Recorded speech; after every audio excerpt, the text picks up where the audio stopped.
probably one of the first people in the LPL to really bring that across and show how effective it would be. Sivir being taken off the board, these are very similar bans to what we were seeing yesterday. Yeah, Sivir's such a popular pick yesterday. Yeah, the two champions that, for the LPL region in specific, are going to be taken away or picked away every single game.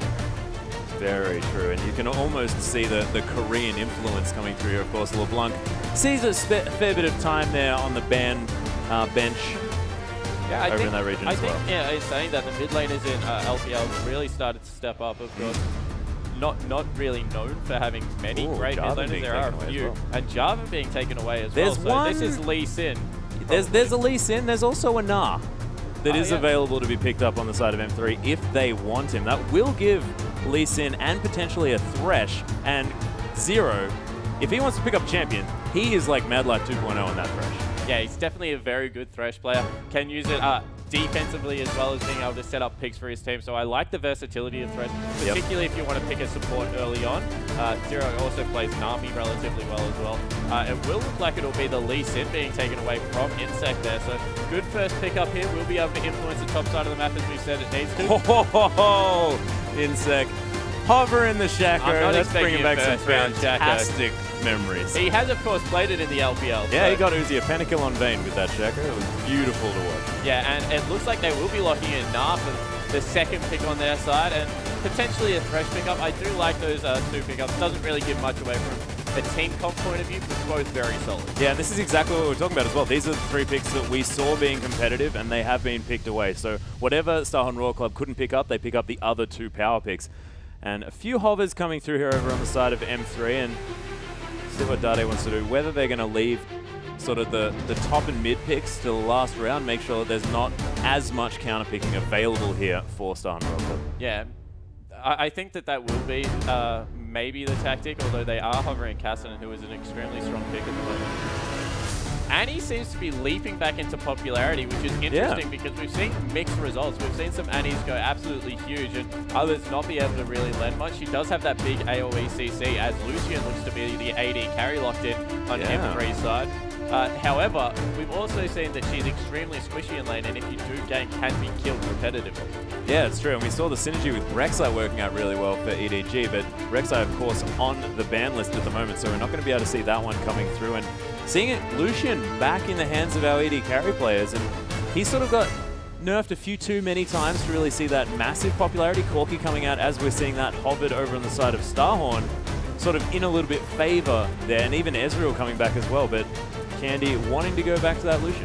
Yeah, so we've seen that, as you said, Lucian's fallen out of the top three. It seems to be Corki, Ezreal, as well as Graves at the moment, but LPL maybe not picking up the Graves as much. Lucian's still definitely a strong champion, and I'm very surprised that they've decided to leave their jungle for last pick here. Blind picking a Cassin is definitely a risk, and it will be maybe be able to be punished out of M3 here, as something like Zed does do very well against him. Yeah, and look, I think it's just Korn saying, look, I want to show everyone that I am Korn 2.0. Korn played an incredible Cassidy yesterday that we saw getting kills everywhere, all over that map. Of course, Rift walking for like a double kill. I really like the Jace pickup here. Definitely a lane that can bully extremely well. And wow, it might actually even be in the top lane. That might be a mid Annie. A mid Annie. Or a top Annie. We've seen actually some crazy things. Top Annie has been coming in just recently. Been seeing a little bit more play in that solo queue, but I didn't know that we were going to be potentially seeing that here in the LPL. Yeah. Because of course we don't have access to solo queue in China. We have no idea what's going on over there. Yeah, definitely did not expect that one to come through. So it will either be a top Jace and a mid Annie, and wow, it looks like Rengar being picked up by Insect. Of course, he showed his proficiency on that champion, and it does look like Annie will be going into the top lane against that Nar.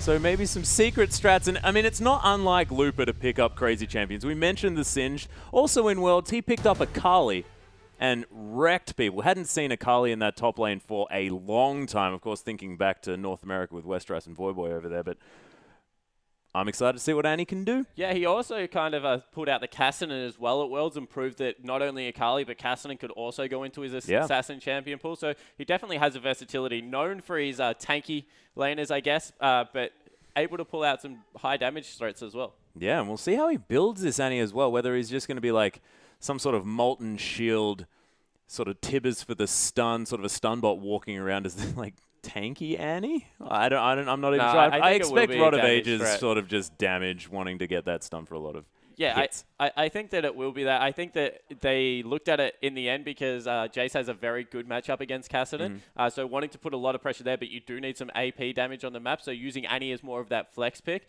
Maybe they played in the support role and the top lane. So yeah, it worked out in the end, definitely through Champions League, because that would have been a curveball that Starhorn Royal Club weren't expecting. Yeah, it's true. And with the Corki off the table as well, sort of known for managing to deal with having a Zed on your team and getting some extra magic damage in there in form of that Phosphorus Bomb and, of course, those rockets as well, really giving you a bit more magic damage and a little bit more mixture so that it does force your opponent to build some of that magic resist. It's definitely a handy idea. But we'll see whether this Annie's going to work out in the top lane. And I think if we're going to trust anyone to do it, it's going to be Lupa. Yeah, but they have a very strong mid-game lineup, so they need to make things happen in maybe the first 25 minutes. Otherwise, the late-game pressure that will come out of Starhorn Royal Club is just too much with that Nah and with that Cassidy. That's exactly right. But we are onto the Rift, ladies and gentlemen, with M3 on our blue side for this best of two and Starhorn Royal Club in the red. Of course, they will be swapping after this next one.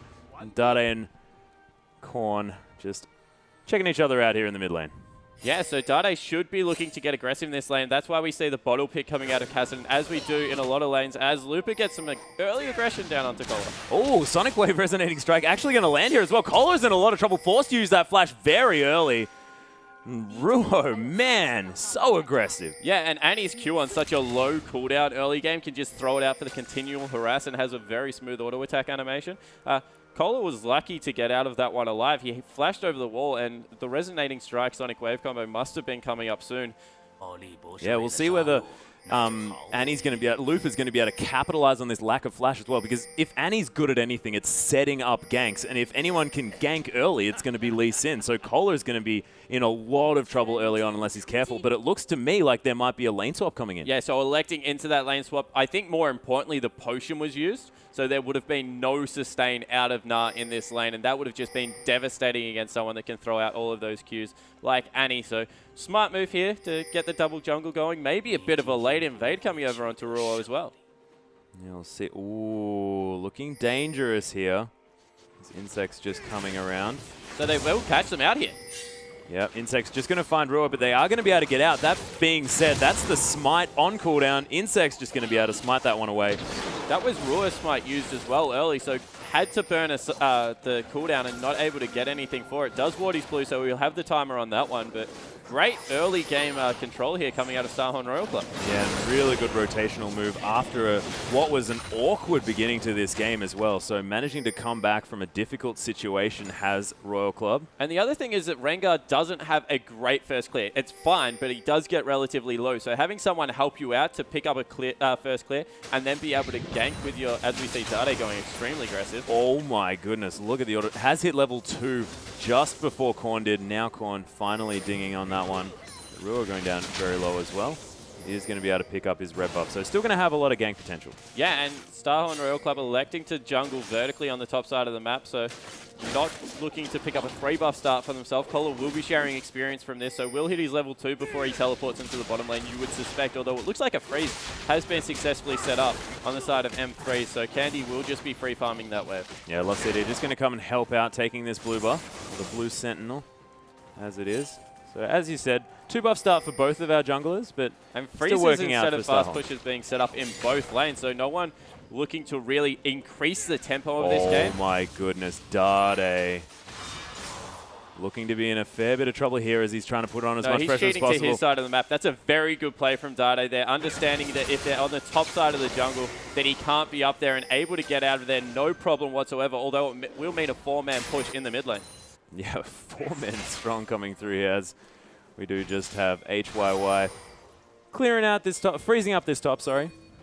Yeah, so just to expand on that a little bit further, if your jungle is controlled on the bottom side of the map as a mid laner, it is so important to cheat towards that side, because that means that you have reinforcements so much earlier. You know that no one can come from really that side. So Yeah, great play from Dado there to understand exactly what he needed to do to get out of that game. Didn't have to burn anything. Yeah, accelerated shock blast going to come through there as well. Gets a lot of damage down onto Korn. Hits the slow on the very edge there. That's great Jace mechanics coming out. As we have, once again, Insect rotating into this bottom lane now, although is standing on a ward, so has been spotted out by Candy. Don't think much will come from this game. Yeah, and in this freeze situation, I mean, it's a little bit harder for a Rengar to really do all that much in this early game where he wants to be leaping from those brushes. And if it's frozen at the turret, I mean, you can't really get in there. Yeah, and this is 1v2 with in the bottom lane, although it's pushing in Candy's direction, so he's getting all of that farm and all of the experience as well. So he's 2 levels higher than Kohler at the moment, and of course Zero down there is soaking experience, so he's not going to catch up anytime soon. Whereas in the top lane, Loop is only just being joined by Love, so he's maybe picking up a little bit more CS for himself. Yeah, about to hit that level 3. Sort of unable to do it just yet, but HYY more than happy just to go 1v2 here, of course. Against 2 level 2s, if you're level 4 Corki, you're going to be feeling okay. Yeah, and Insect rotating around now onto the top side of the map. There is a couple of wards spotting him out, and a nice pink ward, just being able to see his path through the jungle. Warding. And that was Love first back there, so really good play coming out of the support player on the side of M3. Yep. Meanwhile, Candy still just farming up here, has hit level 5 at this stage. He's behind a little bit on CS though, so just wanting to keep freeze in this lane. Yeah, pulled his minions to the side there just to ensure that the freeze continued and that wasn't going to crash into the turret as another accelerated shock blast comes through. CS lead starting to really go in Dade's favor here as he throws down a pink board to keep himself safe as well. Insect may need to get into this mid lane before level 6 to help out. Yeah, he is hanging around, waiting in the wings, and you can see that tier already stacking as well along with that longsword. Dade. So Zero clearing out that pink board straight away. So that's 100 gold going to waves from Dade. Maybe saved his life though. That's a big wave starting to build up. Yeah, Force Pulse. He's going to clear out that wave a little bit. Not too much. And you can see Korn just feeling the pressure. 33 to 38. So not too bad when you can see him playing so far back, but forced to farm with those abilities. Yeah, and Ruo once again walking into Insect's jungle to Dade zones Korn off a cannon minion. Just taking it all away from the Rengar player. Of course, the longer you can delay Rengar's level 6, the less of a power spike you'll have. So leaving a Wolf up for himself and making sure that he's using Love CD here just to get as much work done in the early game as possible. That's great work coming out of M3. His counter jungling is a team game as the culling comes out to just push them back to the turret. Yeah, you can see Candy just playing with no fear here against the level 4s in this bottom side of the map. But so far, I mean, not too much has come out of this one as far as gold advantage is concerned, but with a couple of extra members here in this bottom lane for Royal Club, you could imagine that their focus is going to be on Dragon relatively earlier. Yeah, Dade once again going aggressive, just getting him as much harass down as possible. He has only got that tier plus the longsword at the moment, so he's definitely in his build-up phase, not expecting to see much damage come through until he grabs maybe an early Brutalizer to get some work done, although we have seen more Mana Munes being picked up early just for that 15-minute stack. It's so important to get that fully charged. Yeah, it's very, very true. As soon as that Mura Mana is completed, Jace becomes a gigantic beast, of course.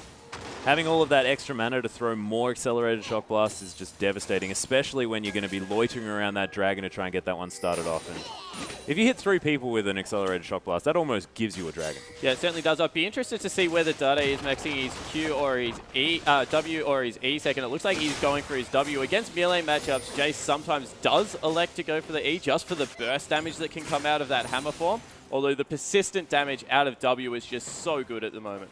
Yeah, Looper might be in a little bit of trouble. Zero is hanging around, but just going to wander out. Going to pick up some souls. Of course, Looper does know that he's there based on the fact that there are souls sitting on the ground. He's like, buddy, you're not being that stealth because you got these little orbs here that are only there if you're around. So pretty aware of what's going on. Looper is going to head back to base, though. And we're just going to see a very stale early game. And this is pretty interesting from China, who really want to be fighting. You could imagine they're all sort of itching in their boots at the moment, wanting to get something started. Yeah, I think that if any, yesterday showed us anything coming into the Chinese scene, is that they definitely want to, I guess, group up and take the winning team fights when they can, but they want to do it over smart objective control now. Their ward vision has been great on the side of M3, and they've been able to, I guess, get advantages early in this game by just spotting out where Insect is. And I think that they'll be happy to ride into a mid-game power spike that they think that they'll hit a little bit before Starhorn Royal Club. Although the team fighting prowess and pick potential from Starhorn Royal Club really needs to, I guess, be monitored closely by M3. Because in a 5v5, I think they win at the first Dragon. However, if anyone gets picked off, we've seen that it can be so devastating. Yeah, not to mention the Poe coming out of Jace as well, so that could be scary. Plus, you don't really mention sort of synergy between Lucian and Jace, but as the sidestep does come in from Candy, does get hit by the boomerang there just a little bit, but it's not quite a death sentence as far as danger is concerned. But yeah, having Lucian with the culling as well as those shock blasts mean you can have a bit of extra range to finish off those targets. Yeah, and Dade's picked up a blue buff for himself, has elected to go that Brutalizer, so his damage has taken a pretty big spike, and maybe because they're looking for an early Dragon here, doesn't want to have that lull that comes out of picking up the Manamune, as wow, so much damage coming through now. But I think they need to be careful of the back timing coming out of Candy. It is already 10 minutes, and they know that he hasn't gone back.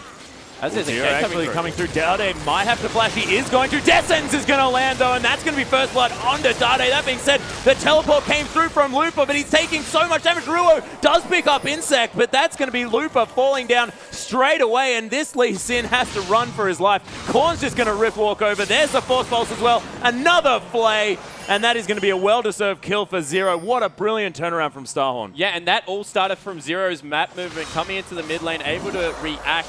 Good teleports coming through from Lupa, to try and affect the outcome of that team fight, but in the end, just not enough. Too many members in the mid lane, and they won't rotate into a Dragon for this, so that one will still be up. And 3 kills to 1, that's a very good start, especially when you think that M3 might have had more of a mid-game power spike with that Annie and with that Jace. Yeah, and as soon as you take away the Jace before he can do any work before that fight starts, that's exactly how you deal with what Dade's trying to do this game. So it was beautiful work, and making sure that they kept onto that death sentence until after he blew that flash was just beautiful as well. Just a really well orchestrated 3-man gank there in the mid lane, and there wasn't much Dade could do. Yeah, and understanding where the pressure on the map was being applied and what the appropriate response was to be. As we see the culling come out, and wow, why HYY just eating the whole of that. That's half of his HP gone in one ability. Yeah, forced to use that Valkyrie as well, which is on a gigantic cooldown. But he's going to be okay. Just putting the pressure on there in this bottom lane, as we do go back to standard lanes, of course. And I think this is really intelligent from M3, noticing that they want to get the majority of their players on the bottom side of the map. Yeah, definitely want to set up for that Dragon fight. It's now 12 minutes in. We've been seeing Dragons between about 12 and 16 minutes being taken at the moment just because of the increased damage, and Polar's in a little bit of trouble. Yeah, oh, the flash just as the Dragon Rage kick was coming through, so Ruo not going to be able to kick him back towards the turret. And as Meganar comes in, Cole is going to be more than fine here in the top lane. Yeah, so Ruo trying to get the water hop in. That will mean the Dragon is started up because they saw the jungler from the side of M3 on the top side of the map, and that will be Insect grabbing the first Dragon for his team. Smite is up and it will be secured. So far, Starhorn Royal Club just looking like they're controlling the bottom side of the map.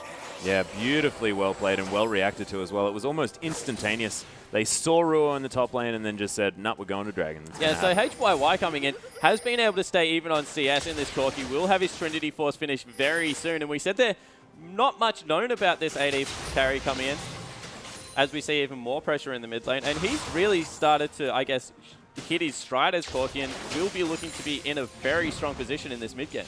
Yeah, almost has that phase completed. So only about sort of 1,600 gold before that Trinity Force is going to be done, and that power spike is going to be gigantic. And the fact that they skipped the need for any of those items in a Dragon fight means that they can focus on denying the first Dragon from M3 over and over again. Yeah, and he's up 700 gold already at 13 minutes into this game with his 1 kill and 2 assists, so being able to affect the map more than Lucian has. And Lucian's got a BF sword and a pickaxe, and this should be the time that he can actually do get a little bit of work done, especially with the synergy between Braum and Lucian's passives that come through in lane. Yep. Does make them extremely difficult to deal with. There's Kola looking to get aggressive, but Lupa and Ryu's right there. Oh, there's a bounce right into the Nether. Wallop coming in as well. Throws a rock at him. Insect's going to be the focus here of Lupa, but he's not going to be taken down in time. There's a death sentence coming in as well. Ruo forced to use that safeguard to get to safety. Has been slowed down, but is going to be safe here, and what beautiful play from Kola. I mean, there was nothing Lupa could do for about 4 seconds. Yeah, and once again, the rotations of Zero and Insect around the map is setting everything up for their teams at the moment. Ruo looking to defend this turret. He's might be in a little bit of trouble, though. That Gnar still does a lot of damage. Yeah, and that Hyper Proc coming in as well for so much damage onto Ruo. They are going to be able to take this top outer turret as Candy and Love are going to put lots of pressure here in the bottom lane. So it might be a turret trade here as long as the creep wave does get here in time. And Ruo actually manages to save the outer turret in the top lane. Yeah, he has for now. But Cola still pushing it on this one, looking to get one more creep wave in there. They've bought Zero and Insect back, so maybe a little bit of a bait from Cola here, pretending that he's overstaying for the turret. Although it doesn't look like he's going to go super aggressive. The bottom lane turret has fallen in the meantime, a massive wave down there. Someone will have to go take that out, and it looks like it will be the mid laner. Yep, Looper does have his stun ready, so a little bit safe here, but just managed to buy a Seeker's arm guard, so wants to build up that Zhonya's as soon as possible, and I think that's a smart idea. As we saw, he was in a lot of trouble. I think he'll just sit on the Seeker's arm guards and maybe finish the Morella Nomicon. Of course, mana regen at CDR are so important. Especially on someone like Annie, where you want to get through as many spell rotations as possible to keep getting that passive stun up. Yes. So I think that he's just sitting on that for a little bit of AP and a little bit of armor against what is a relatively mixed comp, but Insect, of course, getting around the map so much with all of that AD. Yeah. We'll see what... Yeah, it's the duo combo between the top and jungle that's really going to ruin his day, as we just saw. Looper standing on a ward here, so Royal Club just going to back away. Definitely respecting the Annie stun, though. Sitting on 3 charges, and I think this is really intelligent as well. You don't really know unless you look at how many charges he's got as to whether that stun is going to be ready, and counting that number in the bottom side of your screen is a little bit harder than just seeing the swirling. Great grouping there from M3 to be able to take out that mid turret. They've picked up 2 objectives for themselves now, realizing that the top lane was probably going to go down anyway, so just group up, take a more important objective in the middle of the map, and then just go out and push out all the lanes again, reset. Yep. As that did happen, I mean, Candy did manage to get a bit of farm down there in the bottom lane, but HYY has been impressing me with the fact that he's popped his ultimate in the mid lane, trying to get onto Dade once again.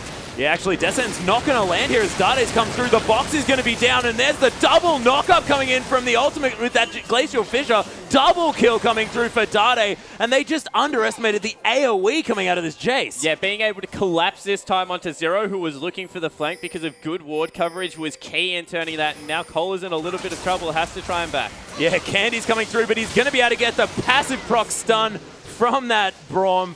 Beautifully well played, and Candy's so aggressive as well. And all of a sudden, 3 kills onto the mid laner for M3. We said that Dade maybe not playing extremely well at the moment, but has definitely shown up in this match. 3-1-1 and a 20 CS lead has really got this Jace in his mid-game power spike. Gone back and picked up a last Whisper now. He's going to be doing so much work in this next Dragon fight. Oh, that is definitely key. Those sort of double armor penetration items just to maximize that spell damage as well. So these shock blasts are going to be hitting for so much. Yeah, meanwhile, Korn splitting in the bot lane. Wasn't actually there for that last team fight.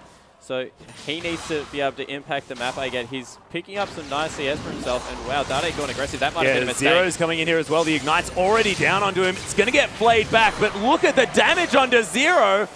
Oh my goodness, I thought that could have been an Ignite ticking, but no, it's going to be Dade falling down. Korn picking up a kill, much needed kill on this Kassadin to get him going. Yeah, horrible timing of Dade there to go aggressive because Dragon's up in 40 seconds. That's going to, I guess, force his team to lose all control of the bottom side of the map. You just see the wards that are coming out of Starhorn Royal Club going to be able to rotate Insect down there as Ryu. Rio wants a piece of Korn now. So I think he did for a moment and then decided, oh, no. Kicks that Kassadin all the way back away, but he's going to be safe. Yeah, I don't know why I was testing the waters there. Has picked up his Sightstone as well as Boots too, so he's relatively tanky at this point of the game. We'll be looking to maybe initiate team fights because apart from a flash Tibbers, they really don't have much to get it going. Yeah, do they want to be starting these fights though, with the fact that they've got some pretty decent disengage with that Glacial Fissure? And they want to be poking out with these shock blasts? Yeah, they definitely want to be poking out, but once that happens, you need to be able to get in there and not just allow the other team to walk away, especially because Starhorn Royal Club has got the first Dragon already. If they poke out enough, they definitely want to be able to get in there. Insect going once again with that ultimate has been spotted by a pink ward. Yeah, he's going to leap onto it. And that is going to be the thrill of the hunt down as we do have M3 coming back through here, trying to defend that one out.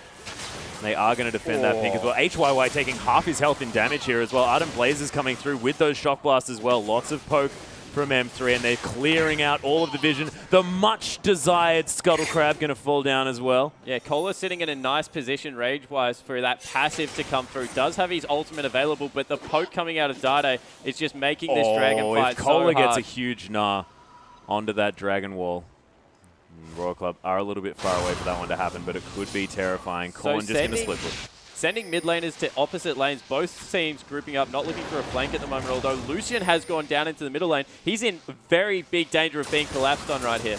Yeah, we do have the culling coming through from Candy, just trying to clear out this wave and stop Kohler from picking up that turret for free. He is going to get that one as well. Descent's on the love seat as well, and we've got a gigantic Gnar coming in, a three-man stun. Rue getting stunned up. Brilliant Lantern Ride, going to get Kohler out of danger as well.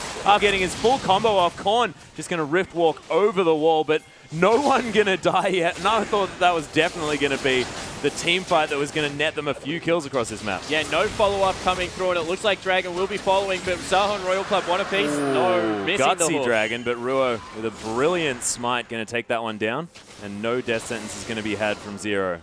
Yeah, so M3 managed to get this. A lot of scuffling, I guess, and they trade a turret in the bottom lane for a Dragon.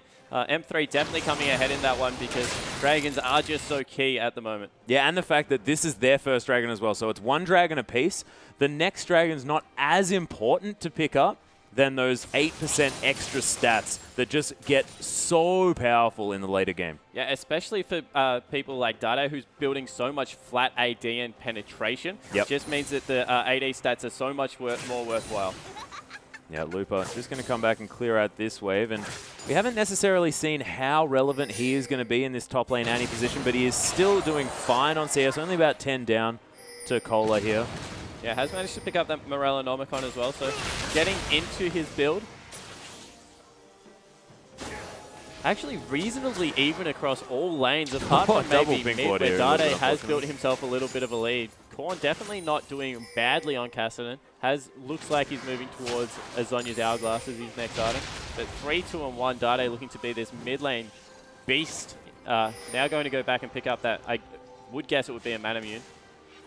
Yeah, do you think that that double pink ward could have been actually on purpose, just so that, you know, while a Royal Club are clearing out those pinks, the Dade can get some extra poke? Because that's 10 hits to take them down. I would be Probably interested not. if that's the case. I think it might be a little bit of some slight communication issues with the fact that there are sort of Koreans and Chinese on this team that don't necessarily speak both languages fluently. And we see once again both teams just happy to go back to split pushing and picking up even more farm. Saho and Royal Club do have a slight gold lead, but it's 20 minutes into the game. This game could honestly go either way. The evolution has come out of Dade's Manamune to that Muramana now, so he's in a very good spot, and Korn getting maybe collapsed on in this top lane. Yeah, this tower is going down very quickly as there are 5 members here. Insect's going to try and come in with that Thriller Hump, but everyone knows that he is hanging around.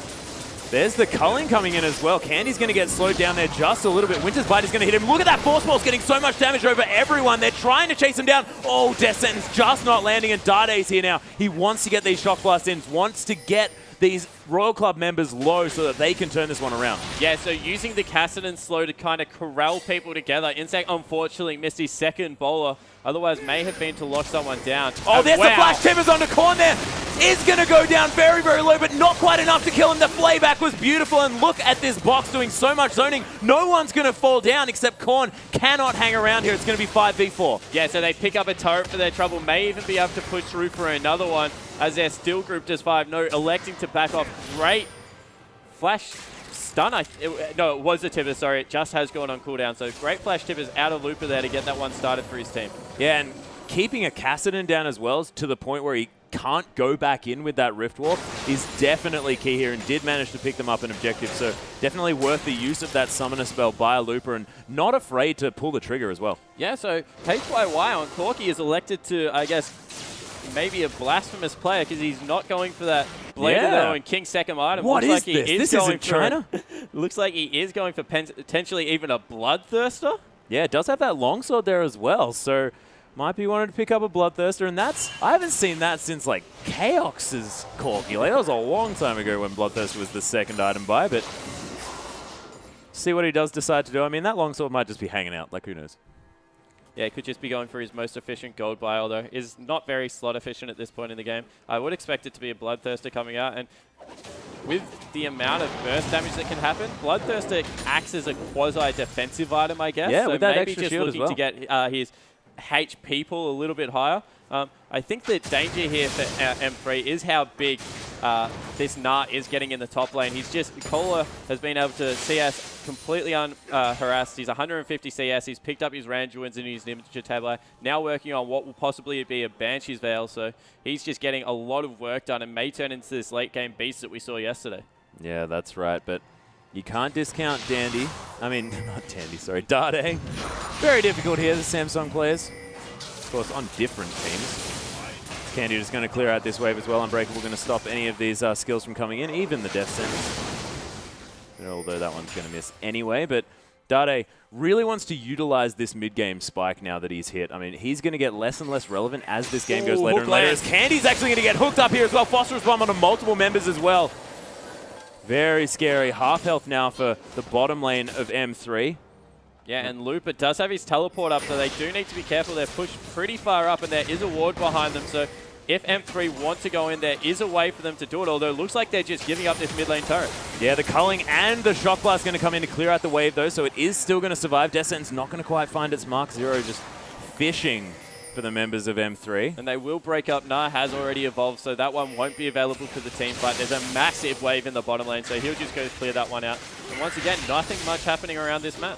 Yeah, good wave manipulation here by M3, making sure that they do have a wave that needs attention on the side of Royal Club. 15 seconds till Dragon, so Royal Club currently have good vision control over the area, but M3 has grouped up and are looking to push through now. Nice scrying orb to discover the members of Royal Club hanging out over the side there. That Banana Brush going to get warded up as well, and Scuttle Crab is going to be taken here as the ward does escape.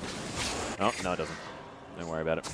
No vision is allowed in this river. So M3 have complete control of this now. They're Starhorn Royal Club forced to come through a choke. We'll be taking so many shock blasts to the face, but managed to wrest controls. Insect, looking for a pick again. Oh, the Rift Wall coming in. There's the Force Pulse onto a couple of members as well. Rua gets stunned up. The Death Sentence going to land as well, but that's going to be on the big member. Look at Cola gets immediately kicked out, though, so no Gnar's going to be happening. Lupus coming in. That Gnar was massive, and Cola is wrecking through the team. Look at Corn's damage as well. They're trying to escape, but they can't.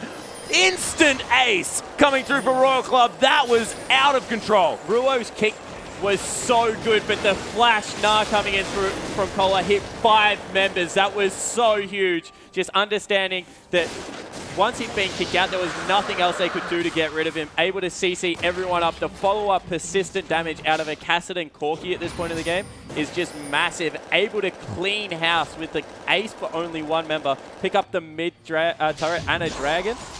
That's a 4,000 gold lead out of absolute nowhere. Yeah, that was absolutely beautiful. As we saw, I mean, Cola was on 0-1-1 before that. That's 5 extra assists. That guy hit everyone in that fight. Just beautifully played. And you have to mention Korn now. 3-0-6 now on Cassidy.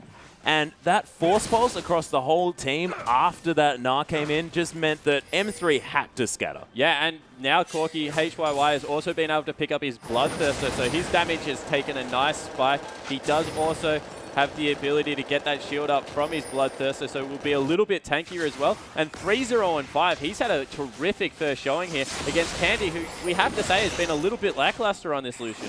Yeah, hasn't really quite been able to make his mark. Did have a little bit of a moment of brilliance there in the top lane when he managed to get that kill onto Dade, or help out with it at least, as Dade himself. He's going to pick up this blue buff. Yeah, and Dade has picked up a QSS, is worried about that Gnar now, does not want to get chain CC from Cola, so able to get a defensive item, but I don't know where the damage output's going to come after Dade pokes them down. It just feels like they haven't really thought this through enough. The Annie's really not done much for me in this game, and in a top lane where you're against a Gnar who's being just a huge beast in these team fights, Looper seems to have absolutely no response. Yeah, I mean, he tried to get his tippers down, but didn't quite do enough damage.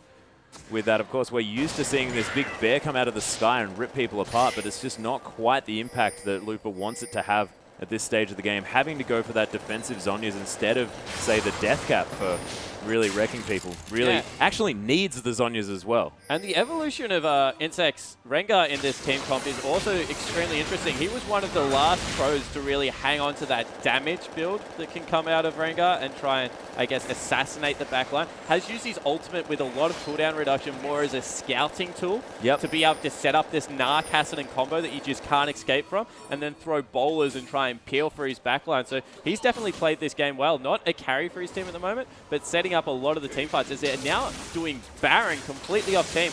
Yeah, and Kohler just like gonna hang out in this mid lane, keep this one pushing, but you can see Baron already down to half health, and they're having no worries here. No one can see what's going on. Scrying Orb not even available, so they can't check it with that one. That's Baron going to be taken. Insect went down incredibly low. Valkyrie over the wall, and Kohler just going to hang back up here and say, yep, no, you guys, you missed out on that one. That's inexcusable. When a team disappears at 30 minutes for about 15 seconds and only leaves one member in the mid lane, you need to have a ward around that Baron area. But great play from Starhorn Royal Club to be able to set up a line of wards there and just ensure that, I guess, the Gnar was enough of a deterrent in the mid lane to not want them to check. Yeah, and it just shows that M3 are playing scared at this stage. That last team fight was just so brutal that M3 just don't really necessarily know how to set up the fights that they want. They're not really getting out of their team comp what they needed to provide for them. Yeah, and you would think at 30 minutes now, we mentioned that Dade had his power spike. That's nearly over now. Kassadin, of course, is an absolute monster at this part of the game, so the door may be closing for M3 here. Not really much that they can do apart from maybe set up a pick, but even then, there's some very tanky members.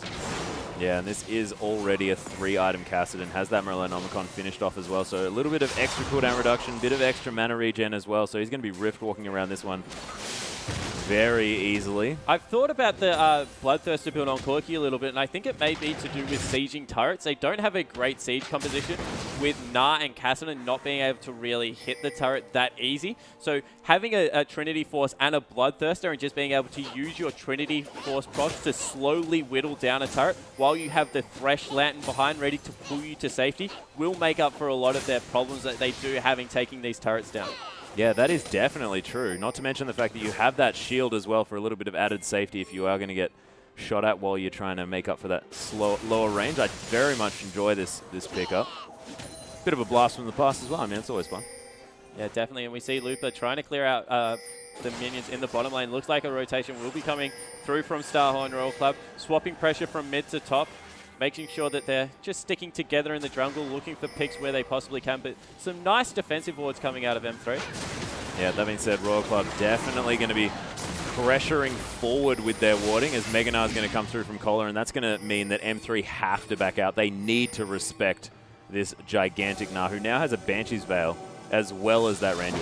Toro and Kohler today and yesterday have both impressed me with their management of Gnar's passive. The heart's been popped. There's the flash of the Death Sentence, but it's going to land onto a minion. Glacial Fission's going to follow up though, and they really want to get a fight started. That's going to be immediately Zero falling down. Korn's going to pop that Zhonya's, but I think that he may not last very long as well. Candy with a double kill as they trade only for the support player is HYY. He's going to get caught by the Sonic Wave as well. Valkyrie not going to be enough. Is going to pick up the kill in response. Lupa picking that one. And the back going to come through from Kohler, assisted, of course, by that Baron buff. But a nice turnaround from M3 after a little bit of an overzealous engage by Zero. Yeah, Zero and Insect both wanted to go, although the passive Mega Gnar was running out for Kohler. He was not able to do anything that fight except for throw out some boomerangs. So great understanding of exactly when they had to fight coming out of M3.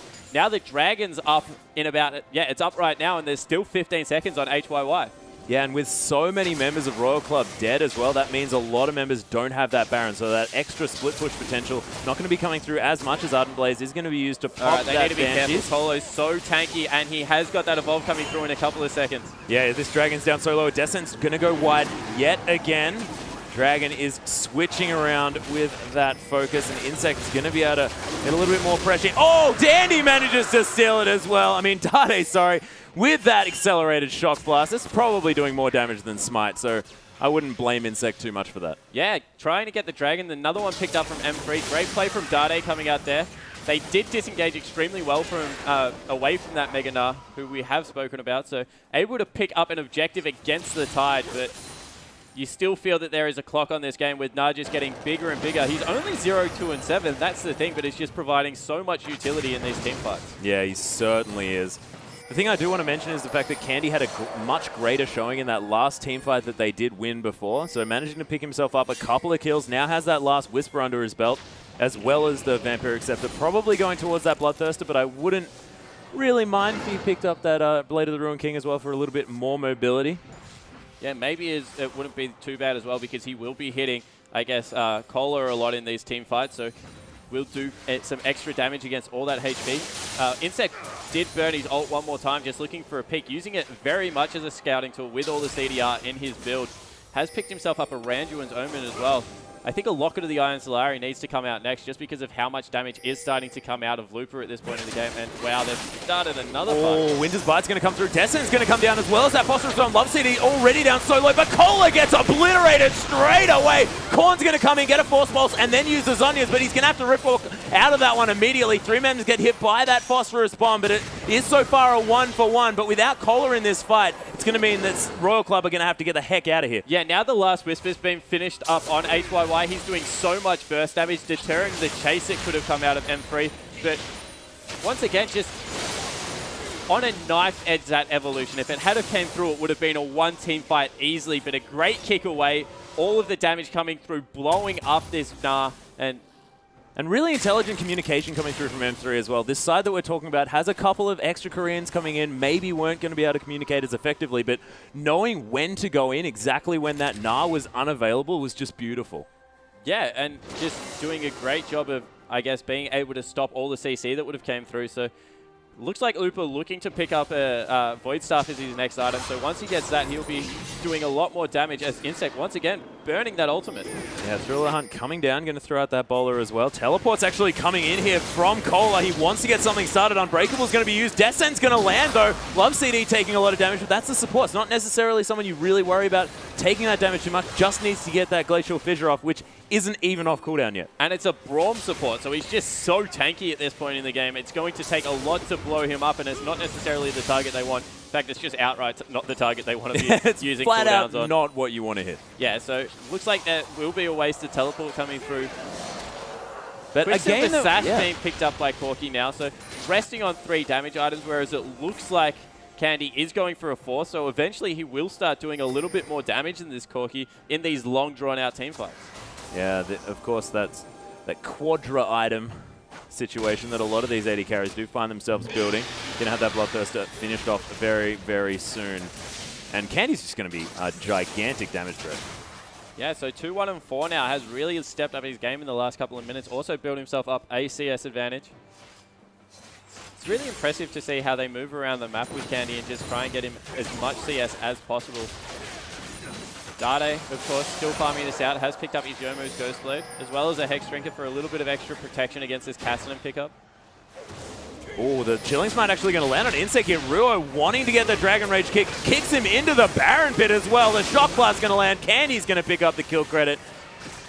And Everyone that shows the importance of the Scuttle Crab Shine. Able to get the movement speed up. The team was able to catch up to Insect there, blow him up. Surprised they're actually not turning around for a Baron here, just preferring to siege with their comp. I think their comp sieges relatively well regardless. I think a neutral objective could have been the right choice here, but they will be able to pick up potentially a mid-turret and even be able to push through. There's still 15 seconds on Insect. Yeah, look at all the damage to this turret as well. It's going to be a Force Pulse immediately taking a land. Dade's going to go forward to take down that turret. Korn's going to use that Zhonya's Cola, taking so much damage from Korn, but Lupa's being caught up. The double Tibbers stun going to come in into the Zhonya's as well. Lupa flashing out of there, but he's going to die eventually. The Nah, look at the cleanup squad coming through now for Royal Club. Ruo, you're not going to be able to flash far enough, buddy, unless Korn just decides to let you live, which is what he's going to. Didn't have too much mana. Too many charges on that Rift War coming through. That will be the possible inhibitor coming out if Cola wants to take this one out.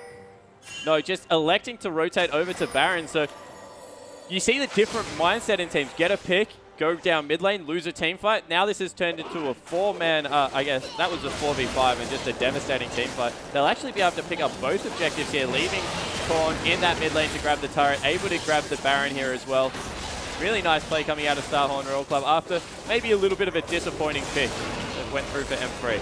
Yeah, and M3 just hanging around a little bit too long. That last hit on that turret to finish it off by Dade really putting them in an awkward position here as a second Baron going down.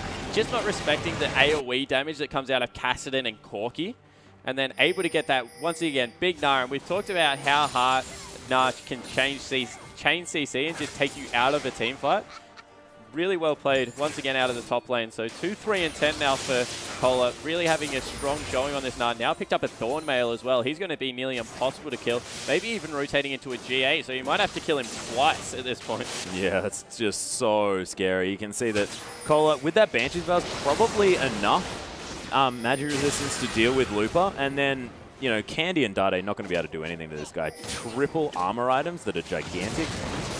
So scary. This Dragon's going to go down. Royal Club going to be able to potentially pick that one up. Ooh, Sonic Wave's going to land on it though. Resonating Strike's available, but looking pretty dangerous.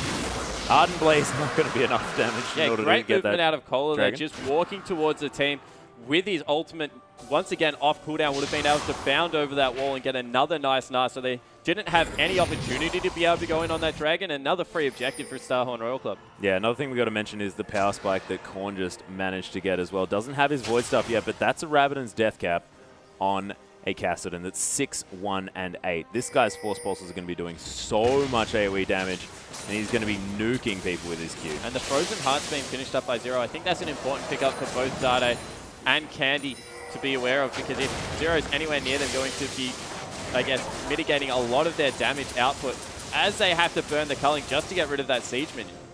Yeah, of course. Extra range on that one with that Baron available. Not going to be able to be hit by the turret. They're waiting for Cola to get enough rage up here as well. A nice bit of poke coming out of that Kassadin Thresh combo. I think that as soon as Cola has enough rage to transform, they will look for a dive here. Yeah, they do have the creep wave here as well. Those melee minions with that Baron buff have so much extra health. Korn actually coming through aggressively. They are going to be able to take down that turret. There's a death sentence onto Rio as well. The box coming through. Everyone getting zoned out of this one. Korn going to pop the Zhonya's Hourglass. Cola's down very, very low. But look at the members of M3. They're getting taken down. Looper's going to have to get the heck out of this fight. Dade very low. There's a Gnar to get the carries back into the team. It's going to be Love CD falling down. Candy getting obliterated. And Dade and Looper just wondering where their Chinese friends went. As we see once again, the potence of Gnar in a team fight. Jumping forward, getting a two-man Gnar, able to chain it with the W once again. Just so much CC coming through. And then the persistent damage from Kassadin. Korn has played this game absolutely beautifully, as HYY takes a lot of damage from Dade. Has to back out of that one. Gets exhausted as well. Dade picking up that summoner spell, and they're trying to chase this one out. Acceleration Gate going to be fantastic for that. Zero going to tank up that accelerated shock blast, and Looper just wants to get the stun. Oh my goodness, that bowler was fantastic from Insec, and that's going to let them get to safety. Yeah, and more importantly, Cola is just sacrificing his life every time to jump into the team as the really tanky member and just set up the team fight. He doesn't care about his KD at this point. He's got 4 deaths, and every single one of them, except for the first one, has been him trying to jump in and make action happen. And it's just giving the team such an advantage. Now 10,000 gold in the lead at 41 minutes. And also using his ultimate in the way that it needs to be used as that team fight dictates as well. Using it that time to just get the members a little bit closer to Royal Club instead of going for that stun against the wall. Just knowing exactly what he wants to do and the ins and outs of his champion as well. Yeah, has now picked up that Distortion enchantment as well for the added flash cooldown and teleport. So going to be able to do that even more often, of course, using it almost like a flash Tibbers initiate at this point. So that's going to be even scarier. Speaking of which, there is a Distortion enchant coming through for Looper as well, so that he can use his Flash Tibbers initiate at the same time. Does have a Void Staff as well, so might be doing a little bit more relevant damage coming through. And has another Fiendish Codex, looking for some more cooldown reduction and maybe that DFG so that he can just get rid of someone straight out. Yeah, but there's just really few options for him. Unless he gets exactly onto HYY, who does have that QSS, he's not really going to be able to blow anyone out. As we have a massive wave in the bottom lane with 2 super minions starting to build up. Transform comes out of Cola, so maybe not the dive going to be available anytime soon. But you have to think this is only a matter of time before they have to send someone into that bottom lane. Then they can just tank out the turret and take another objective for their team. Yeah, Royal Club going to see Dade down here trying to deal with these super creeps. This might spell go, but Cola is going to go back into that mini Gnar. You can see just transforming back. Adorable little Gnar. But now, Yeah, for now. He's going to want to build up that rage yet again. And that we may see spell Dade go. actually just taking out the super creeps and leaving the rest of the minions on the turret. So that won't be enough to take it down. Does buy them a little bit more time as a poke comes through onto Candy once again from Korn. Very aggressive. Have to use that Rift Walk aggressively. They need to go very soon because those super creeps are starting to do a lot of damage. They tried to send Looper down there because he has the teleport. There is a ward behind Starhorn Royal Club, but he just wasn't able to clean the minions out fast enough. They're going to have to keep Dade or Candy there. Oh, Korn actually going over the wall with that Rift Walk and taking the Lantern back in. They're going to try and get some damage. Oh, Candy gets obliterated straight away. Korn's burst just too much. Dade forced to get back. Love City's going to flash out of this one as well. And Royal Club just take control of this base. Yeah, this has been a textbook late game from Royal Club. Did have a little bit of trouble in the early game, but since then have just been able to take complete control of the objectives. Now getting bottom lane pushed up. Oh, the Gnar under 3 members as well. Dade's going to get blown up. Korn unable to get quite back in, but there's the Force Pulse. Looper uses the Zhonya's, but it's not going to be enough to save him. Ruo, the only one alive now, and it's going to be Royal Club pushing through for the finish. What a beautiful passage of play by these guys. And you really have to question leaving Gnar up in that situation and not even electing to first pick. Yeah, and then picking a very interesting champion into it that I guess that Looper had a plan using this Annie top, but it just was unable to come through, especially in that lane swap situation. Yeah, it didn't work out whatsoever. In the end, he was just way too tanky. There was absolutely nothing they can do unless they burn everything. Yeah. And then Korn on Kassadin was just doing so much damage. That was a one combo at the end to just take Candy off the map. Yeah, it was. And this was Kassadin that was played into a counter-picked Jace as well, coming out of Dade, who played brilliantly throughout that game. You can't discount the way he played. This is definitely the Dade that we know and love, the guy that has all of the sweet mechanics and the ability to play his champions, but just was irrelevant as far as that game went as well. Yeah, well, the game just went too long and members got too tanky. Insec, of course, got extremely tanky on Rengar, and then that Gnar was just absolutely massive in the top lane out of Cola. So I guess the two shining lights, as you said, were their jungler. Lee Sin had some great kicks of Gnar out of team fights. He even nearly turned one around the Dragon Pit when Gnar had to flash back in. And I think Dade, yeah, he had a terrific early game, but wasn't able to translate it into anything. So expect them to either pick much more late game orientated because it's going to be a team fight based game, or just go super early game and try and push it through. Yeah, and really try and get these standard lanes as well. They need to put pressure on the fact that HYY is a sub that they haven't been playing with for very long and also hasn't had experience in the competitive scene. He needs to get the pressure put on him if M3 really want to push the pressure points of Starhorn. But we are going to go